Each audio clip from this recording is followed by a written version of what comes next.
So, in this next section, I'd like for us to talk about some interesting things that come up because of this MAiD conversation. One that comes up is a person in the military going on a suicide mission. Is that like suicide, or why is it called a suicide mission? Yeah, that's just a term that they throw in. Okay, but they're going out knowing they're going to die. And they're willing to die for the cause. So how's that different than MAiD? Yeah. And Yeah. did Jesus commit suicide on the cross? Yeah. Because he said, no one takes my life. I lay it down of my own accord. Yeah. Now, he didn't want to, but he had the conversation with God, saying, Yeah. Lord, is there not some other way? Let this Yeah, cup pass from me. So there was this struggle here. And he also said, greater love hath no man than this, that a man lay down his life for his friends. You are my friends. Yeah. You know. Yeah. So let's spend some time talking about that. Yeah. And is that, what's our context? Yeah. What's our situation in Canada in the church with this, in relating it to MAiD? So I think there's a couple things going on. One is the context of Jesus when he uses that language of laying down his own life and choosing to do that and so forth. It's following in a Jewish tradition of what's called martyrology or martyrdom. And there's the book of Maccabees. I mean, there's 4 books of Maccabees, but some of the later books talk about these 7 sons from one mother who she lost all of her sons, and they laid down their lives. And as it's described, why they laid down their lives to pagan oppressors and so forth, and stood up for their faith and died as a result, was so that redemption would come to Israel. Because it begins in the sacrificial system with the animals, that there's blood that is shed, but in that blood is life. And that life that is taken can be a ransom or can lead to redemption. I mean, there's a variety of theological metaphors to describe this. But basically, the death is for redemptive purposes. And so that's how we have to view the language of Jesus. Suicide, the way that it's thought about in our own culture, is a very individualistic decision.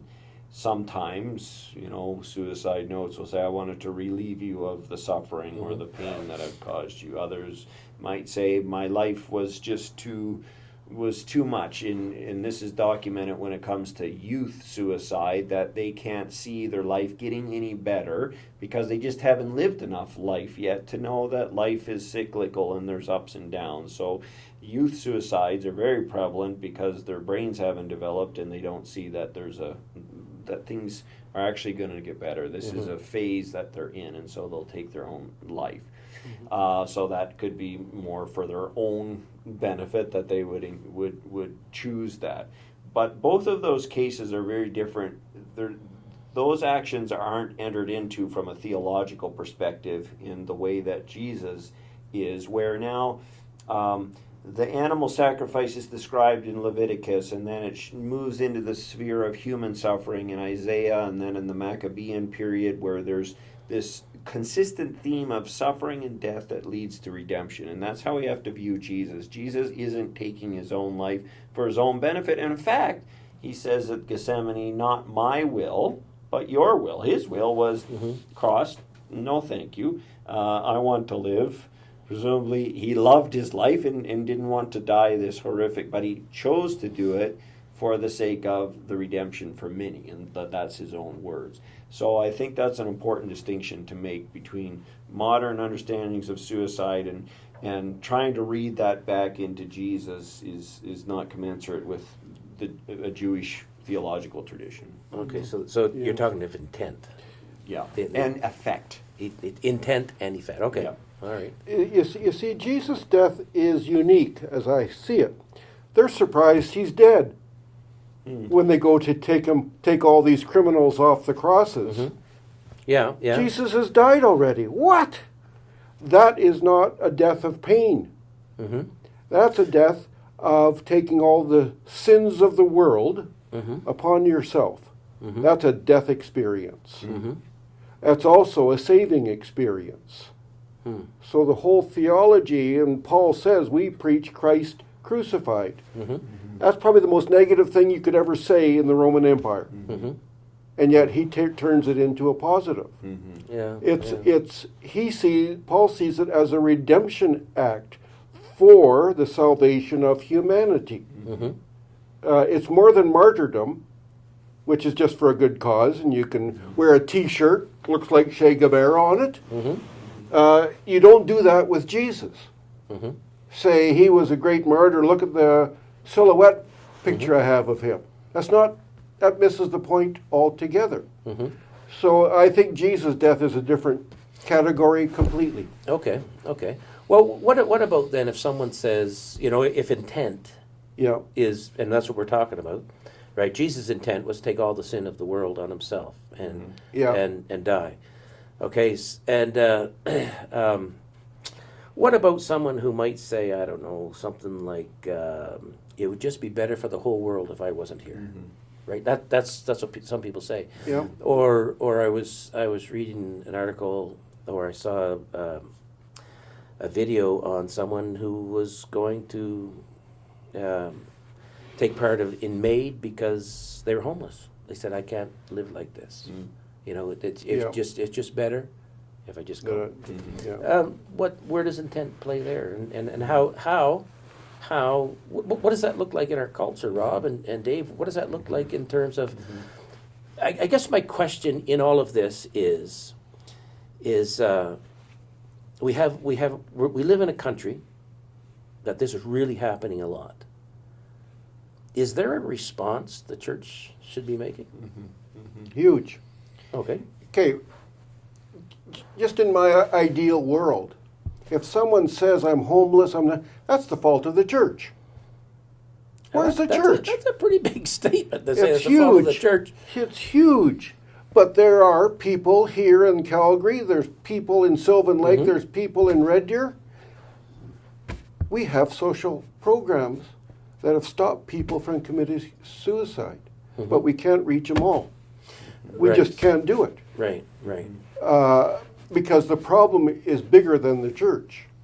But I would say, though, that thinking about a Wesleyan view of like ecclesiology, it's always on mission, and not necessarily, preaching the gospel. That's definitely part of it. But these tangible acts of love and service, of restoring people, food. That's how the Church of the Nazarene was founded. It was a mission. It was a movement. Right. And we're very institutionalized in some ways, like all the other churches. We do missions, we do outreach sorts of things, and there we are. But in our own basic ecclesiology, at least in the way, whether Wesley would articulate ecclesiology, probably not. But Wesley and the way we look back and how Wesley talked about the church, we aren't the church unless we're out doing stuff and helping society become a better place. So it's probably a lot of shame on us for the fact that there is so much homelessness. I read a statistic, it's probably outdated now, but the amount of excess wealth of Christians in North America that's tied up in RSPs and all kinds of things like that, if that was sacrificially given, it would probably solve much of the world's hunger and homelessness and so forth. So, You see, we haven't quite caught on. I taught in the Middle East. When you go out on the streets, the career of a child is selling you trinkets. And as one guy said to me, you don't buy, they don't eat. I said, I don't have the money for all these kids to buy their trinkets. He said, welcome to the world. Yeah. He didn't say, just ignore them. He just said, welcome to the world. This is what you don't know about. Right. All these children out on the streets. And they have to make a living. So what's the solution? Well, we can't claim ignorance because No, that no, doesn't we work. know. And that's know not a full solution. well. Yeah, that's right. That's not a solution. So but that's your point. Like I feel as Christians, we need to understand our culture well. We need to understand these social dynamics of folks who are unhomed and don't have a place. Right. I mean, There are many organizations in the Church of the Nazarene as well that has done well at this, but it has to be a constant thing that we're continuing to be mindful about as we move forward, because it's a part of our DNA, especially as Wesleyan. Right. Yeah. So I could list across Canada a number of programs that the Church of the Nazarene has. You know, we've got thrift stores, we've got safe houses, we've got a number, feeding places, shower places for the working, people who are living in vehicles. Right. That's a very real situation. Yeah. Very up to date, very real. Yeah. So we can't claim ignorance to this. I mean, we're already doing this, but it's overwhelming. I mean, it's absolutely Huge. overwhelming the amount of need that there is that's causing all of these problems in our country, and that's all I'm talking about is in our country. Africa's different. It's the amount of needs there.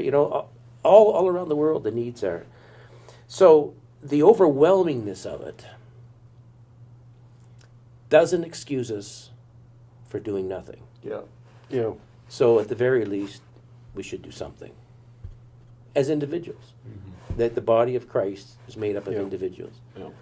So tell me, from a Wesleyan Holy's perspective, or Rob, from your perspective of the age group that you work with at the university here, tell me two things each. Can't be the same two things. Two things each, from Wesleyan Holy's perspective and from your theological perspective. What could we do? Well, I think helping youth and young people understand that the mission of the church is that, to be in the world and involved in helping the marginalized and the homeless and so forth.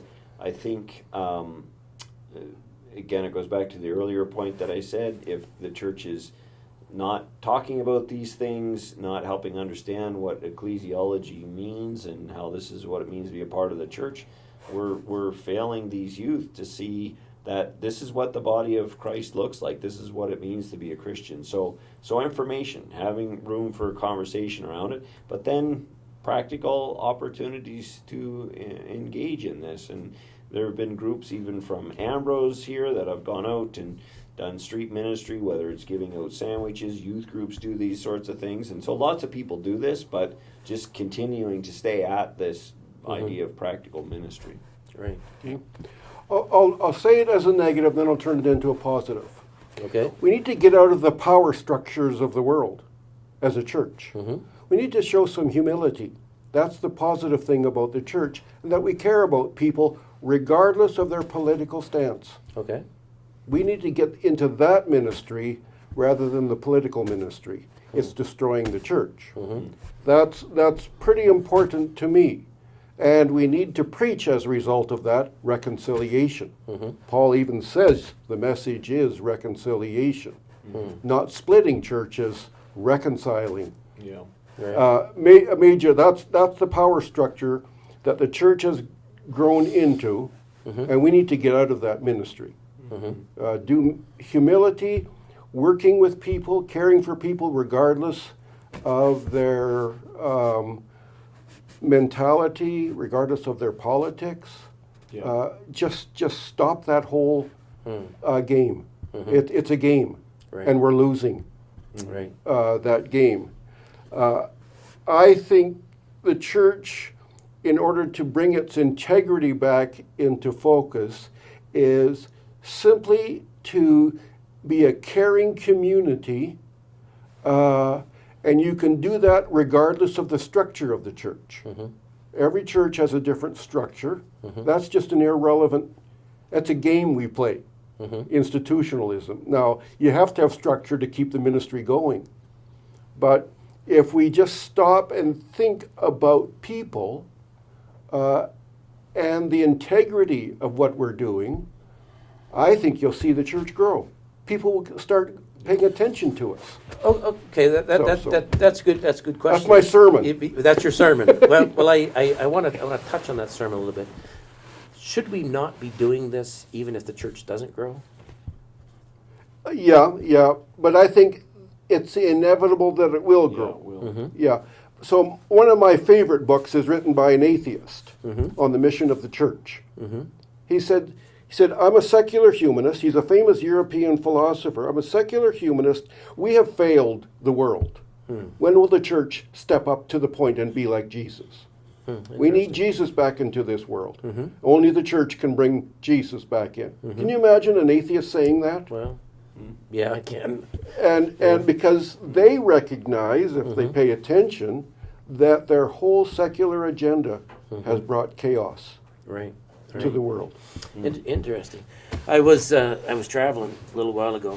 I might have told you this story when we went to see some works that the church is doing in Africa, and one of the ones that we were at, it was a faraway place with a group of people, very strong, very proud people, but they had gone through some pretty serious problems, and so the organization was in there ministering and doing the things that they do, really helping the people. And there was at least one person that we know about for sure who was criticizing it all. He said, these people are not going to stay. They're not going to help you. They're not going to this. So the first year went by, and sure enough, the program did what it was supposed to do. And the second year it went by, and the results began to show. By the time the third year went by, the person said, okay, I can see now by what you've done. Now I want you to tell me about this guy Jesus. Yeah. And it stuck in my mind that sometimes we don't have the right to talk about Jesus to people until we show them what he's like. Yeah. And I think that is part of the whole MAiD conversation, the whole ethics conversation, is that in what we do, we need to first let people see Jesus in what we do before we say. But we do it the other way around. Yeah. It's fascinating as a person is approaching death, what they're thinking. That's hard to. Well, it is. I guess I see. So I was thinking of a homeless chap that I came across, and he had no place to go. He wasn't asking for a sermon. He was just asking for shelter. Yeah. Yeah. And I thought, like to your point, we need to be doing something, but it's so overwhelming.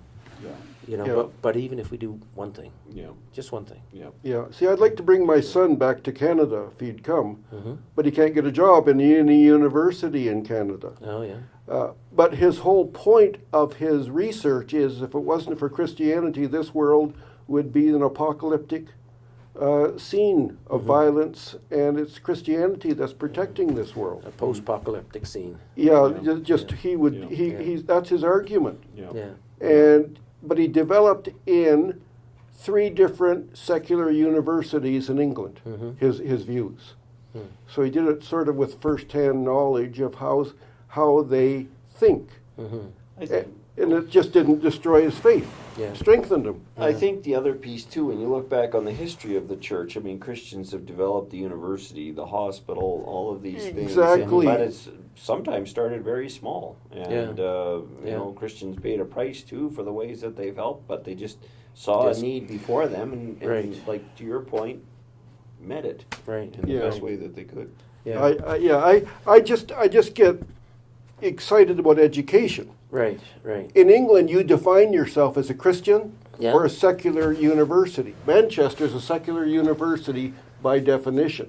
You can get PhDs in theology because it pays, Right. not because they believe it. Right. Yeah. Right. But Oxford, Cambridge, Durham are defined as Christian universities. Right. But what they do is they bring atheists in to Christian universities. Can you imagine Oxford and Cambridge are defined historically as Christian? You're right. Yeah. So back to our topic.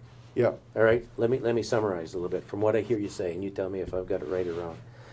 Is that in times when we have to make deep ethical decisions Yeah. as followers of Jesus Christ Yeah. in a Wesleyan holiness lens, Yeah. through a Wesleyan holiness lens, that if we love God Yeah. and love people, right, follow Yeah. that path all the Yeah. way through, You know. that the number one, this is what I hear us say, the Lord will lead us to that moment of decision, right?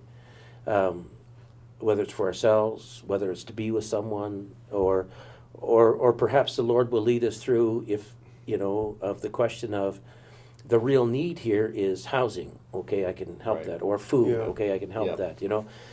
And maybe it's only one I can help, but I Or can help somebody. presence. Yeah, or presence, and it's not necessarily a matter of saying, okay, I'm going to go tell the pastor he needs to do this, Yeah. but it's if that's on the individual's heart, the individual needs to be a part of that. Yeah. Now they can be a part of that through a ministry of the church. They don't have to organize and do all that kind of stuff, but just to be there. But I guess the question is, when it all was boiled down and all sifted out, and we look at Christian ethics, we look at Timothy Gaines' book there, and go through it, and we deal with the MAiD issue. Our relationship as clergy or lay people, our relationship with Jesus Christ Yeah. is our guiding principle, Yeah, that's right. right? Yeah. And if we can hear what he's saying, we know what the action is. Yeah. you Yeah. know? Yeah. So if I get a call and someone's going through the MAiD situation,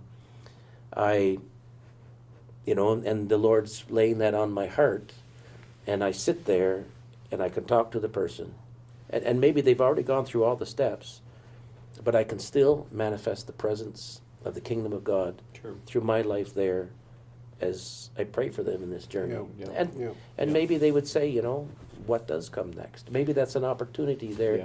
just to help them in this time. Yeah. See, let me give you a pastoral story out of Jesus. Mhm. This is just a different way of behaving. Mhm. I'm assuming Jesus isn't all that impressed with the Roman Empire. Okay? He walks up to the tax booth. There's a guy called Matthew sitting there. Mhm. He doesn't give a lecture on the horribleness of the Roman Empire. He says to Matthew, "Get up and be my disciple." Yeah. That's pastoral calling. Right. You just don't. You do pastorally. Right. So when it comes to MAiD, Mhm. we don't have to give up our stance on MAiD, but we have to deal with it pastorally. Right. That's yeah, excellent. that's a good point. That's a good point. And we don't, we sometimes turn it into a battleground. Right, and that's the danger. And 'Cause that's it's not a that battleground. we will lose that one real fast. Yeah, Yeah. yeah, Yeah. yeah. So anyway, pastorally, that's how the church should function. Mm-hmm. Even if I don't drink, Right, I don't condemn people who do. right. I just handle it pastorally. Sure. Yeah. Yeah. It's a personal decision. And I think following the model of Christ, like he challenged the religious authorities, but when it Yeah. came to the hostile forces of evil and empire, he let it do its worst to him. Mhm. And in that, these powers were disarmed, and it gave room for God to vindicate him. Mhm. So I think for us as a church, we really need to think carefully about how we conduct ourselves, whether it's on social media, certain things that we would engage in culturally to take a stand, make our point known. How much does that align with the life of Jesus Christ, who, not that he was swayed and moved by culture, did what Rome wanted, nothing, I'm not talking about that. What was driving him was this inner call to lay down his life, and the leading of the Father was what drove Jesus to do what he did. And meanwhile, even his own disciples wanted to take up the sword and fight, and Jesus, Peter cuts the ear of the servant off, and Jesus repairs it. That's not in line with what the Father is doing in that moment. Mhm. And I think we need to be attuned. Well, what is our Father doing in this moment? What does he want us as the church to be? Mhm. And probably yelling at people and ranting on social media. Meanwhile, people are still in the throes of pain and suffering, and like Christ, we need to come alongside them and be with them. Mhm. And that's going to be hard to watch people in pain and suffering and making these difficult decisions. But behind an iPhone or at a bedside, I'll choose by the bedside, Mhm. because that's where the rubber meets the road. Right. Okay. That's a good closing thought.